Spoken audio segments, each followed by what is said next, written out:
Chers amis, 7h30, merci d'être 9h30, restés jusqu'à maintenant. Et vous le Nicolas savez, le vendredi matin, c'est le grand entretien. Je vous propose tous les vendredis matins un grand entretien. Et ce matin, j'ai le plaisir de recevoir François Boulot. Bonjour François, comment allez-vous? Bonjour, très bien, très bien. Merci de Ouais. m'inviter.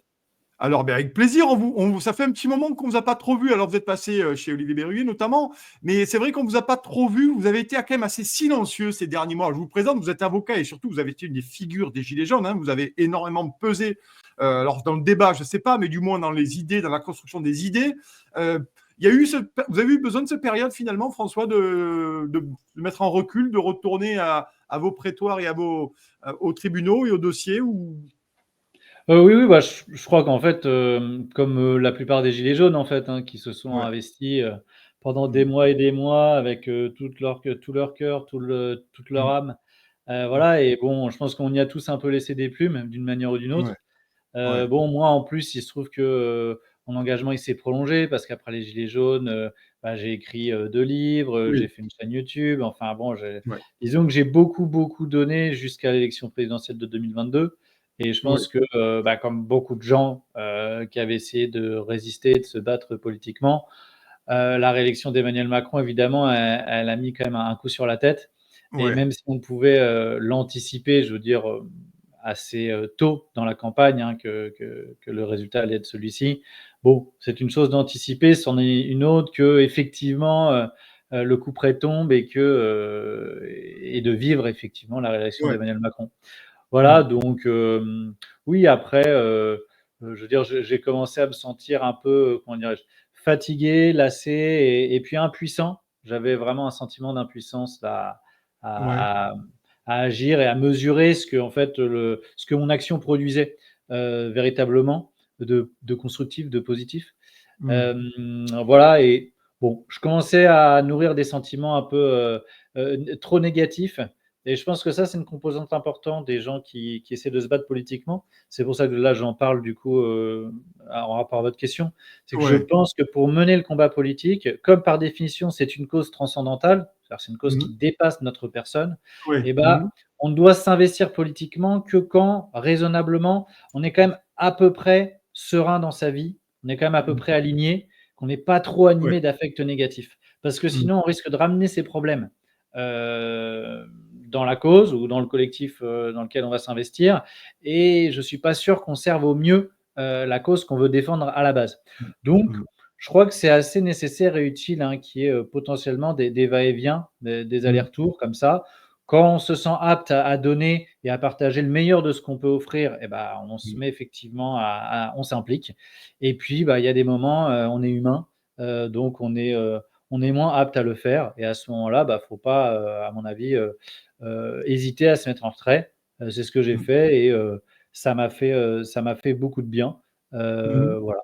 Donc Mmh. je pense qu'effectivement, je vais me réimpliquer plus dans les semaines, dans les mois qui viennent, Mmh. mais je vais pouvoir le faire, à mon idée et surtout, comme je le disais, avec un état d'esprit qui sera, aussi constructif que possible. Alors, c'est intéressant, je ne vais pas vous poser la question bateau et inepte, des plateaux de télé d'information. Est-ce que vous pensez que les gilets jaunes vont revenir? Moi, ce qui m'intéresse, c'est surtout est-ce que vous pensez que le mouvement des gilets jaunes aussi a fait basculer des citoyens dans ce qu'on appelle des Français dans la citoyenneté? Il y a énormément de collectifs, beaucoup se sont créés, qui continuent à exister sur le RIC, sur la Constitution, sur des débats. J'ai quand même l'impression que ça a généré beaucoup, pas chez tout le monde, mais chez une partie de citoyens, quand même, ça a éveillé énormément les consciences à la chose publique, à la chose politique, à notre avenir en commun aussi. Est-ce que vous partagez ce sentiment, François, ou pas? Ouais, je crois qu'effectivement, le mouvement des gilets jaunes dans la version qu'on a connue, il Ouais. ne réapparaîtra pas. Je pense Oui, oui, oui. qu'effectivement, Mmh. ça, la question est à peu près réglée. Après, je veux dire, il est absolument évident qu'il y aura d'autres mouvements sociaux, Mmh. sous d'autres formes. Voilà, ça, vu la dynamique actuelle où les Ouais. difficultés ne font que se progresser, où c'est de plus en plus dur, où la colère ne fait que monter et je dirais toucher de plus en plus de gens, c'est sûr qu'à nouveau, il y aura des mouvements sociaux. Et c'est vrai que les gilets jaunes ont marqué un tournant parce que, pour la première fois depuis très, très, très longtemps, la contestation s'est formée sous un mode d'organisation avec des revendications qui sortaient de tous les cadres. C'est-à-dire que, c'était un mouvement qui était émancipé des syndicats et qui était aussi émancipé des partis politiques. C'est pour ça qu'on disait que le mouvement, il était apartisan, il n'était pas apolitique, mais il était apartisan, c'est-à-dire qu'il était profondément politique, mais il n'avait pas d'étiquette. Bon. Et il a permis effectivement à tout un tas de gens de se conscientiser, de progresser dans leur compréhension des mécanismes politiques qui sont à l'œuvre, de prendre compte aussi, prendre conscience que finalement, on est quand même nombreux dans ce pays à se Ouais. dire qu'il y a trop d'injustice, qu'il y a des gens qui nous gouvernent qui, depuis trop longtemps, ont trahi l'intérêt général, que depuis Mmh. trop longtemps, ils servent plutôt les intérêts des plus riches, hein, c'est-à-dire Mmh. des 1%, voire des 0,1% les plus riches, au détriment de tous les autres. Bon. Mmh. Donc ça, c'est intéressant et effectivement, du coup, il y a une dynamique comme ça où on voit qu'il y a une gilet jaunisation de toute Ouais. façon qui Mmh. s'est opérée dans les autres mouvements de contestation qu'on a pu voir naître ici ou là, et notamment au moment de la réforme des retraites, même si là, les syndicats Ouais. étaient en avant. Mmh. Voilà. Maintenant, il y a un autre élément quand même important, à mon avis, à prendre en compte, c'est qu'il y a eu un autre tournant qui a marqué les Gilets jaunes, c'est que les élites, là, ont parfaitement compris qu'en Mmh. fait, le Mmh. pays et je veux dire, est à tout moment sur le point d'exploser. Et Mmh. donc, je veux dire, plus que jamais, il y a un avant et un après, dans le sens où avant, il y avait encore des marges de manœuvre. Il y avait encore la possibilité de manifester, il y avait encore la possibilité de s'exprimer. Et depuis les Gilets jaunes, on voit bien que là, je veux dire, l'appareil répressif de Mmh. l'État, l'appareil de censure Oui. des médias, je Oui. veux dire, On en parlait. est en marche comme Mmh. jamais. Et on Ouais. voit bien que je veux dire, les possibilités de discuter, de contester, de protester, Mmh. elles n'existent quasiment plus, je veux dire, ou sinon vraiment très, très, très à la marge. C'est-à-dire que c'est un système qui est vraiment conscient qu'il n'a jamais été aussi fragile, qui n'a jamais été autant sur le point d'être renversé, et donc qui verrouille absolument toutes les Mmh. contestations possibles, que ce soit donc dans la rue ou dans les espaces d'expression. Ça, c'est l'un Ouais. des gros tournants des Gilets jaunes. Ouais, Voilà. c'est ça. Finalement, vous marquez le point de départ, François, et merci d'être là ce matin dans le grand entretien.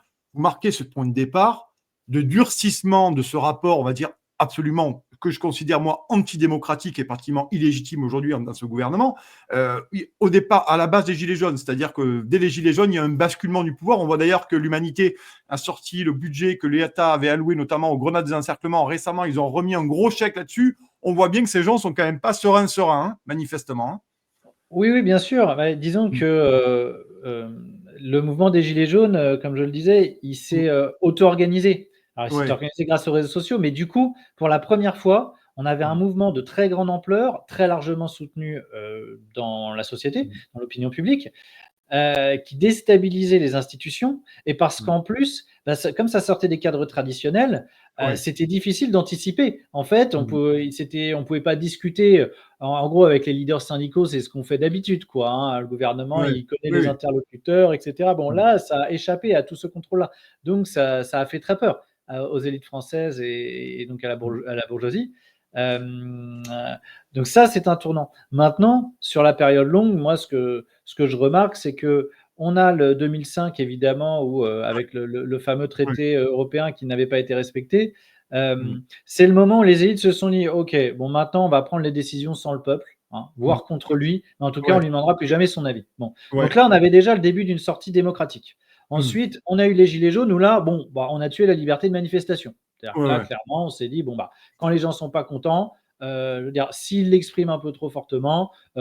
et on leur crève les yeux, Ouais, on leur, ouais. arrache des mains, bon voilà, et Mmh. tout ça, on laisse Mmh. en laissant une impunité totale à la police et même en donnant des consignes, hein, à la Mmh. police pour qu'elle crée les désordres en manifestation et que la tension monte.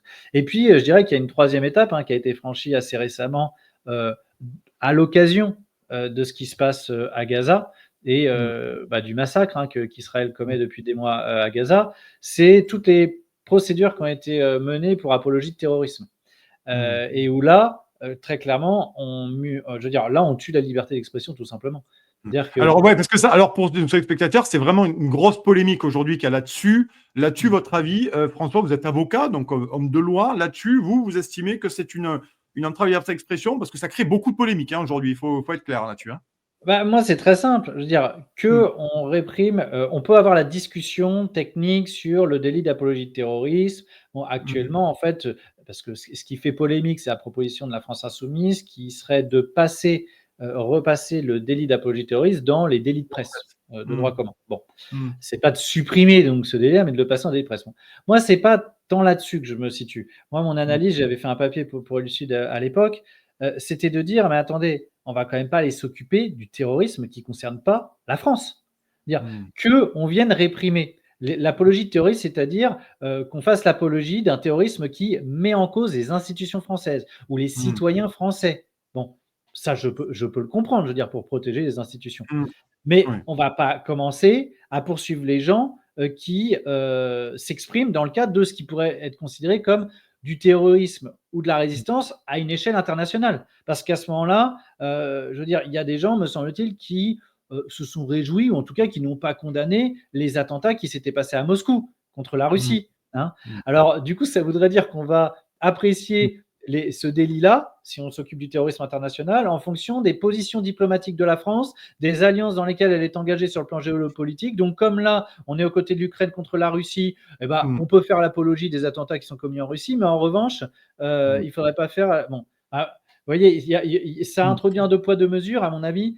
C'est pas là-dessus qu'il fallait aller. On pouvait très bien aller sur la question sur le délit d'apologie crime de guerre ou crime contre l'humanité. Bon. Mmh. Et ça, Mmh. évidemment, si on fait l'apologie des attentats du 7 octobre qui ont été commis donc, par le Hamas, bah oui, ça tombe sous le coup de la loi en tant qu'apologie de crime de guerre, parce que c'était des Mmh. crimes de guerre, très clairement. Mais il faut aussi condamner, je veux dire, les crimes de guerre et Mmh. peut-être même crimes contre l'humanité qui sont commis par Israël. C'est-à-dire, si la Mmh. Cour pénale internationale vient d'émettre un mandat d'arrêt international contre Netanyahou, Mmh. c'est pas pour rien, c'est parce qu'il y a une Mmh. réalité en fait qui est sous nos yeux depuis des mois et des mois.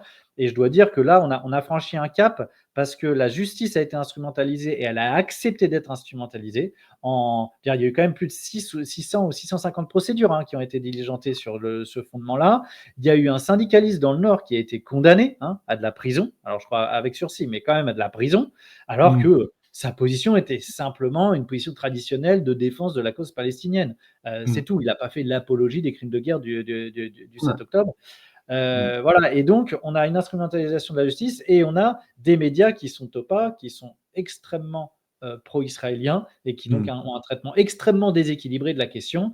Et je veux dire, pour tous les gens qui, comme moi, Mmh. sont des humanistes, simplement disent, nous, on veut défendre la vie humaine, peu Mmh. importe qu'elle soit israélienne ou Ouais. palestinienne. C'est pas Ouais. notre sujet. Nous, on veut faire en sorte de défendre la vie humaine. On veut faire en sorte qu'il n'y ait pas de Mmh. conflit, il n'y ait pas de guerre. Voilà, on Ouais. veut la paix, en fait, tout simplement. Et ben, tous ces gens-là sont réduits au silence aujourd'hui. Et ceux qui ont le Mmh. droit de parler, c'est ceux qui sont plutôt pro-Israël et donc Mmh. pro-guerre, pro-massacre, et on pourrait même Mmh. le dire pro-génocide. Bon, c'est Bon, quand même bizarre. Hein.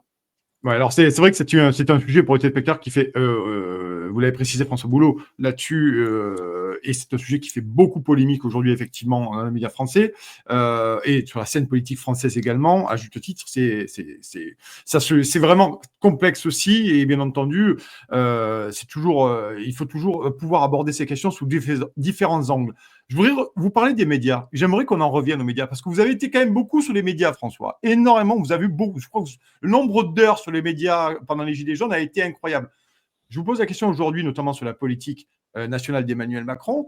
Les médias, pareil, sur la politique nationale et ce qui se passe véritablement dans le pays, la paupérisation, les plans de licenciement qui sont absolument, mais alors c'est en chaîne, là, on ne s'arrête plus. Là aussi, manifestement, il y a quand même une volonté de ne pas traiter de ce qui se passe dans ce pays aussi, là-dessus. Les médias sont toujours pro-Macron ou finalement ils sont pro-néolibéralisme, pro-Union européenne, pro-marché, le marché à tout craint. C'est toujours votre analyse Bah, aujourd'hui. Est-ce que c'est votre analyse, François? oui, bien sûr. Bah, je dirais, en fait, assez simplement, en fait, quand on dit les médias, disons plutôt les journalistes. Les Mmh. journalistes sont plutôt du côté de leurs patrons, de ceux qui les Ouais, emploient. Et il se ouais. trouve que les gens qui emploient les journalistes dans les plus grands médias français, bah, Mmh. ce sont des milliardaires. Hein. Et donc, ces milliardaires, effectivement, ils profitent à plein de la politique Mmh. économique qui est menée par l'État français depuis des décennies. Hein. Parce Mmh. que je veux dire, vous avez dit à juste titre que les gens vivent de plus en plus des Mmh. difficultés économiques, qu'il y a un Oui, d'accord. déclassement dans la société française qui s'approfondit, qui s'élargit, qui touche de Mmh. plus en plus de gens, spécialement notamment quand il y a eu depuis l'inflation, qui a durement frappé je veux dire, le pouvoir d'achat des gens. Mmh. Mais vous inquiétez pas, ça ne concerne pas tout le monde. Il y a Mmh. une petite partie de gens hein, les 1%, les 0,1%, eux, Ouais. ils explosent leurs revenus Oui. et leur patrimoine sans arrêt. C'est-à-dire que la courbe, elle est quasi exponentielle. Je veux dire, il y a une accélération de l'augmentation de la captation des richesses par ces gens-là. Donc, si vous voulez, c'est bien ça le problème. Et les médias viennent légitimer la politique économique qui est menée par Emmanuel Macron. Voilà, l'un de leurs rôles piliers sur la scène politique et sur la scène publique, c'est ça. C'est de justifier la politique économique extrêmement inégalitaire, extrêmement injuste et extrêmement en plus, je dirais, inefficace, hein, parce qu'elle est en train de détruire le pays. C'est-à-dire que là, on commence à arriver au bout du bout quand même, hein. C'est-à-dire qu'on a 3 200 milliards de dettes. Alors en soi, c'est pas un problème, mais le problème, c'est que là, on en est à payer plus de 50 milliards d'intérêts de la dette. Pour 2027, on va être à plus de 70 milliards Oui, c'est d'euros ça. par an. C'est-à-dire que ça va devenir le premier poste de dépense de l'État devant l'éducation nationale. Ouais. C'est-à-dire que, grosso modo, ce qu'on collecte au niveau de l'impôt sur le revenu, c'est 90 milliards par an. Donc 70 milliards, c'est-à-dire que quasiment tout ce qu'on aura récolté au titre de l'impôt sur le revenu, mais avant de donner le moindre euro à l'école, à la justice, aux hôpitaux, à la police, voilà, aux services publics, il y a déjà 70 milliards qu'on donnera juste en intérêt de la dette. Voilà, qu'on donnera aux créanciers. Et alors les créanciers, hein, parce que tout ça peut paraître un peu nébuleux souvent quand on en parle, mais je ne connais pas beaucoup de pauvres qui détiennent des titres de dette publique, hein. Généralement, ils n'ont pas ça, eux, hein. Ouais. Donc, qui touche l'argent? Bah, c'est les plus riches, parce que c'est les riches qui ont de l'épargne. Donc, c'est eux qui ont des placements qui, in fine, dire, via des fonds financiers, des établissements bancaires, etc. Mais voilà, il y a des intermédiaires. Mais in fine, c'est bien des riches qui prêtent à l'État. Et donc, c'est eux à qui sont versés les intérêts de la dette française. Donc, en fait, c'est un racket qui est quand même bien fait, hein, ce mécanisme de la dette française. Et on a des dirigeants qui, sous couvert de rigueur budgétaire, qui, sous couvert de saine gestion budgétaire, mais je suis désolé, mais ça fait depuis 1975 qu'ils n'ont pas été capables d'adopter une seule fois un budget à l'équilibre, hein. C'est-à-dire qu'à chaque fois, l'astuce rhétorique, c'est de nous dire il faut qu'on réduise le déficit. Sauf qu'un déficit, par définition, c'est une somme négative, hein. C'est-à-dire c'est une soustraction entre les recettes qu'on collecte et puis les dépenses. Bon. Donc quand on réduit le déficit, en fait, je veux dire, techniquement, on est en train de dire nous allons continuer à être en déficit, mais on va être moins en déficit. D'accord? Et donc, du coup, tant qu'on est en déficit, on augmente la dette. Et donc, si on augmente la dette, bah, arrêtez de venir nous dire que la dette est un problème. Enfin, en fait, voilà, il y a une incohérence qui est permanente dans le discours de ces gens-là. Ces gens-là, en fait, ont mis la France pas loin de la banqueroute, hein. On est vraiment, on n'est plus très loin là de très très très graves difficultés économiques. Vraiment, ça devient très très compliqué. Et puis on voit qu'il n'y a pas de croissance parce que c'était ça en principe. La logique de la politique d'Emmanuel Macron, c'était de nous dire bon.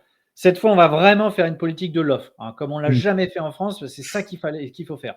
Donc, je vais distribuer des cadeaux fiscaux énormes aux plus riches. Je vais exploser le droit du travail avec les ordonnances Macron notamment. Et puis, je vais casser le régime d'assurance chômage. Comme ça, en gros, je vais, alors, lui, il disait libérer les énergies. Bon, en fait, libérer les énergies, hein, libérer les énergies, voilà, je vais précariser tout le monde. Et puis, tout le monde va être obligé d'accepter n'importe quel emploi, n'importe quelle condition, sous n'importe quel salaire. Bon, alors, dans cette logique-là, on sait qu'il va y avoir des inégalités, hein. On sait que ça va augmenter la pauvreté. On sait qu'en gros, très concrètement, dans la vie des gens, on va produire des dépressions, des divorces, des licenciements, des suicides, etc. Bon, mais on nous dit, oui, mais c'est la seule manière dans la mondialisation que ça fonctionne. OK, regardons ce que ça donne. Il n'y a pas de croissance. La croissance, elle est ridiculement faible. Le déficit, il n'a jamais été aussi élevé. Je veux dire, tous les indicateurs sont rouges. Le déficit commercial, il est abyssal. On a, je veux dire, le seul indicateur, en fait, derrière lequel se réfugie Emmanuel Macron, c'est le chômage. En disant, on améliore le chômage. Alors déjà, c'était très discutable parce qu'en fait, c'était assez largement des manipulations statistiques. Mais de toute façon, là, avec les plans de licenciement qui sont annoncés, vous inquiétez pas, le chômage, cet indicateur-là, il va plonger. Mais avant même là que l'indicateur plonge, on pouvait déjà dire que Emmanuel Macron n'avait absolument pas réglé la situation de l'emploi en France, parce qu'en fait, il y a eu, depuis Emmanuel Macron, c'est-à-dire depuis 2018 ou 2019, un effondrement du taux de productivité. C'est-à-dire qu'une heure travaillée, elle rapporte de moins en moins. On produit de moins en moins de richesse. C'est-à-dire qu'en fait, les emplois qui ont été créés sous Macron, ce sont de mauvais emplois, Ouais. au sens Mmh. des emplois à faible valeur ajoutée. En gros, hein, schématiquement, si vous avez des ingénieurs dans le nucléaire, par exemple, ou dans des grosses industries qui partent à la retraite et qui ces emplois-là ne sont pas remplacés et Mmh. qu'ils sont remplacés en revanche par des nouveaux emplois qui sont des livreurs Mmh. de repas à domicile.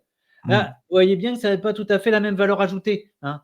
En fait, donc, si vous Ouais. remplacez des emplois à haute qualification de valeur ajoutée par des emplois très peu rémunérés, assez précaires, voilà, en fait, vous pouvez avoir votre taux de chômage qui quantitativement peut-être Mmh. s'améliore, mais qualitativement il s'améliore pas du tout. Et ça veut dire que votre PIB, lui, il plonge. Ouais. Hein. Donc voilà la logique dans laquelle était Emmanuel Macron, c'est-à-dire que ces gens-là qui se croient des Mozart de la finance, qui croient Mmh. qu'ils sont très forts en économie, simplement on les prend sur leurs indicateurs économiques, ils sont en échec absolument partout. Donc, ce sont des gens qui Mmh. sont incompétents. Et pour en venir à la question de départ, du coup, ce qui est absolument sidérant, c'est qu'on ne puisse pas en parler dans les médias. La Mmh. discussion n'existe pas dans les médias. Les médias n'invitent jamais personne qui puisse tenir véritablement un discours alternatif, un discours contradictoire, enfin Mmh. contradictoire, qui apporte Ouais. une contradiction au discours hégémonique sur le plan Mmh. économique. Mmh.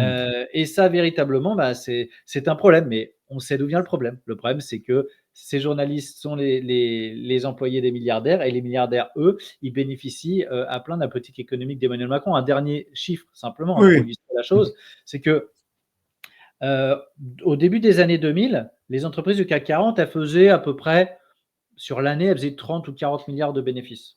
Mmh. Aujourd'hui, on est arrivé à 150 milliards. Mmh. Je n'ai Ouais. pas l'impression qu'au début des années 2000, les Mmh. actionnaires du CAC 40, c'était des gens malheureux. Hein. Je Ouais. crois il me semble Oui. qu'ils vivent dans un certain confort Ouais. déjà. Hein. Ouais. Donc, est-ce qu'il y a besoin, ils avaient besoin de s'augmenter de 100 milliards là par an, hein, c'est 100 milliards par an de gains sur 20 ans. Bon. Et du coup, la question qui peut se poser à l'État français, c'est est-ce qu'on continue à subventionner et à augmenter le niveau de subvention qu'on donne aux entreprises et aux Mmh. grandes entreprises? Parce qu'on est Oui, passé grande là, entreprise. cette fois en Mmh. 10 ans, on est passé Mmh. de 80 milliards d'euros par an sous Hollande en Mmh. 2012, on est à 80 milliards de subventionnement. Quand je dis Ouais. subventionnement, c'est tout confondu, Ouais. hein, des aides, des baisses de cotisations, etc. Voilà, d'aide publique aux entreprises. On était à 80 milliards par an en 2012. On est monté à 160 milliards en 2019. On est à 200 milliards à peu près actuellement. Au moins Mmh. 200 milliards, c'est peut-être 220 milliards. Bon, sachant que le CAC 40 a augmenté ses bénéfices donc de 100 milliards sur la période, il y a peut-être Mmh. 100 milliards d'aides qu'on donne en trop là et qui sont captées par les grandes entreprises. C'est-à-dire qu'on aide Ouais. les petites et les moyennes. On n'a pas le choix de toute façon parce qu'on est dans l'euro, que l'euro Ouais. a complètement miné la compétitivité des entreprises. Donc, qu'on apporte des aides aux petites et moyennes entreprises, a priori, on n'a pas le choix. Bon, mais les grandes entreprises qui distribuent des bénéfices records chaque année, on pourrait Mmh. peut-être arrêter à elles de leur donner de l'argent. Mmh. Et de cette manière-là, on pourrait réduire le déficit, peut-être même faire en sorte qu'il n'y ait plus de déficit, et ça éviterait de demander là, des sacrifices énormes qu'on va demander aux gens en déremboursant sur la sécurité sociale, Ouais, les en taxant médicaments et oui. plus les prix de l'énergie, enfin, bon voilà, tous les efforts là et les sacrifices qu'on demande aux gens, ou on revalorise pas les retraites là pendant 6 mois. Enfin, Mmh. voilà, tout le plan là d'austérité qui est en cours de discussion à l'Assemblée, c'est la discussion sur le budget 2025 qui va mettre beaucoup de gens en très grande difficulté. Ouais. Et ça, c'est insupportable quand dans le même temps, les plus Mmh. riches, eux, font toujours la même chose, s'enrichir plus. Oui, on va en continuer à en parler. Merci beaucoup François Boulot-Delda ce matin dans ce grand entretien sur Toxin. Merci à tous aussi d'être si nombreux. N'hésitez pas à partager, à liker, vous le savez, abonnez-vous à la chaîne et bien sûr soutenez-nous. On continue, il nous reste encore 10 minutes avec François Boulot que je remercie d'être venu ce matin parce qu'il est sa parole est assez rare. Alors je pense que j'ai cru savoir qu'il y avait d'autres choses qui se préparaient. Vous l'avez dit en début d'un entretien qu'il y avait d'autres choses qui se préparaient pour vous François. Là-dessus, vous avez parlé de l'euro.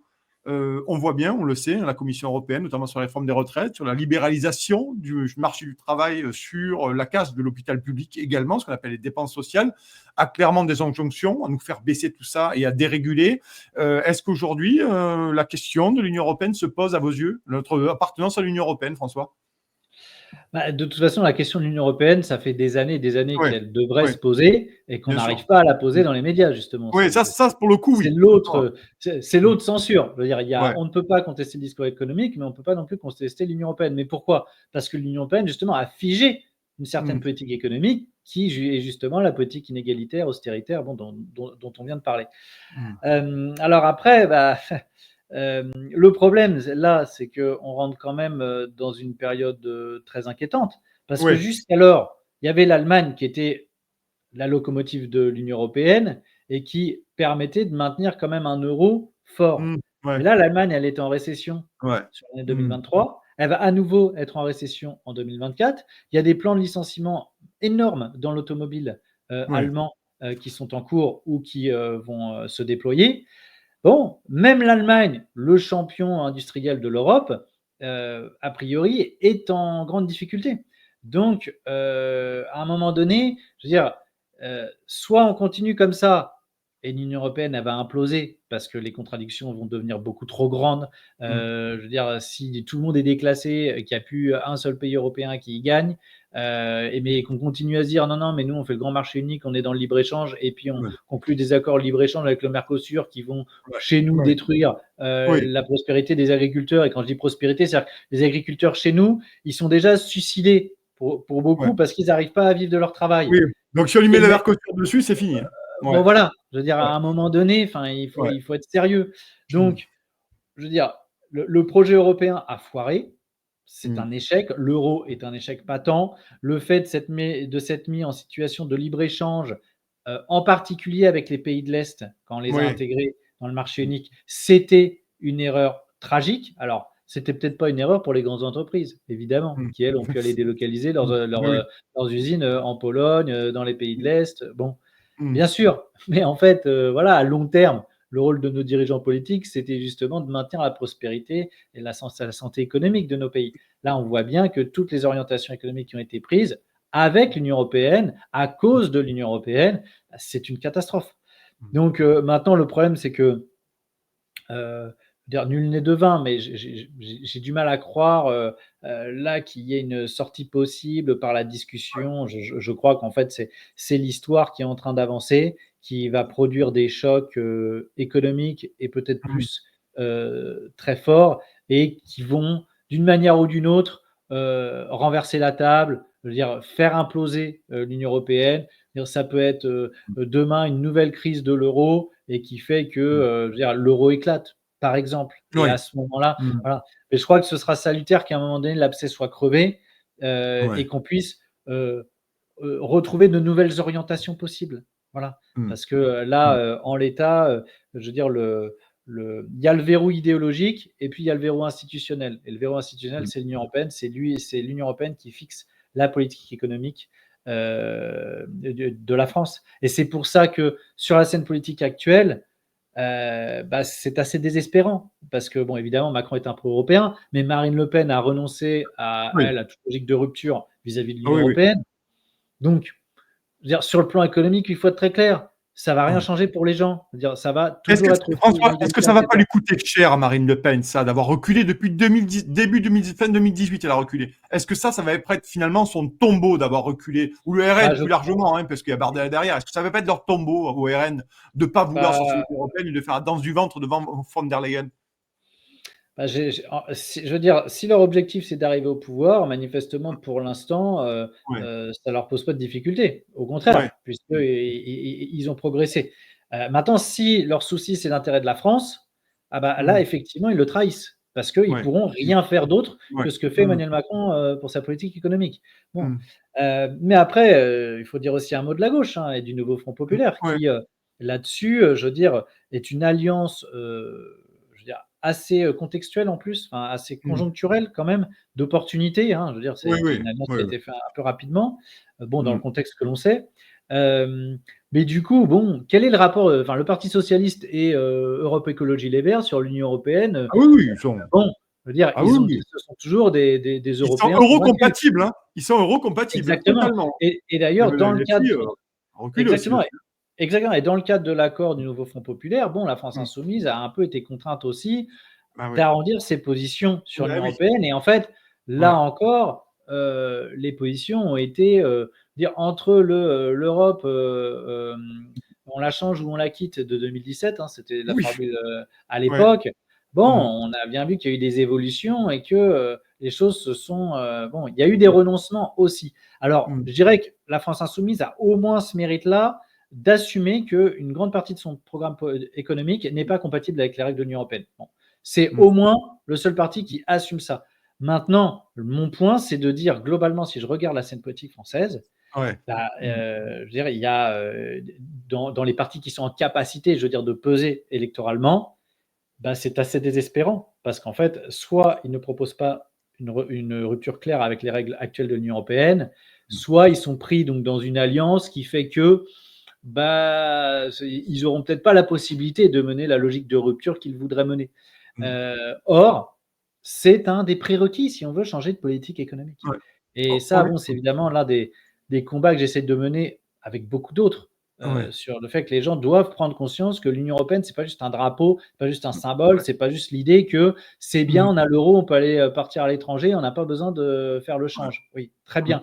Mais ce Oui. petit avantage pratique, en fait, en comparaison de tous les dégâts économiques Ouais. monstrueux que c'est en train de causer sur le pays, bah, ça tient, je veux dire, la balance, elle est extrêmement négative. Et donc, Ouais. c'est très important pour les gens qu'ils comprennent que dans l'Union européenne, dans les règles actuelles, on ne peut pas changer de politique économique. Ça, c'est vraiment important parce que Mmh. beaucoup de gens votent Rassemblement national actuellement en se disant on n'a jamais essayé, donc on va voir. Oui, oui. Bah, Mmh. ça, moi, cet argument, j'entends ça comme des gens qui se Ouais. disent bon, bah, ils ont de l'espoir alors. Ils ont l'espoir qu'avec Marine Le Pen, Bien ce sûr. sera différent. Oui, Bon, c'est et l'espoir. ben, Je crois que tout je veux dire, réside là, François. C'est l'espoir. C'est vraiment un espoir. Exactement. Ouais. Et le Mmh. problème, c'est que si on analyse les choses Mmh. rationnellement, Mmh. avec lucidité, non, malheureusement, ça ne changera rien. Mmh. On peut déjà l'affirmer, parce que Mmh. Marine Le Pen ne rompra pas avec les règles de l'Union européenne, qu'elle a renoncé publiquement à ça et qu'elle a donné toutes les garanties, tous les gages à la bourgeoisie française qu'elle ne Mmh. toucherait pas à la politique économique telle qu'elle est actuellement. Sinon, à la marge, Ouais. en baissant un point de TVA là ou je sais pas quoi, bon, de la Mmh. gnognotte, Ouais. des mesurettes, je veux dire, ça change strictement rien à la Mmh. fin de l'histoire, ce Ouais. truc-là. Donc Mmh. malheureusement, s'il y a des gens qui ont de l'espoir en votant Rassemblement national sur la question de la politique économique et donc avec l'idée qu'ils vont améliorer leur vie, bah, ils se Mmh. trompent. Voilà, ils se trompent et Mmh.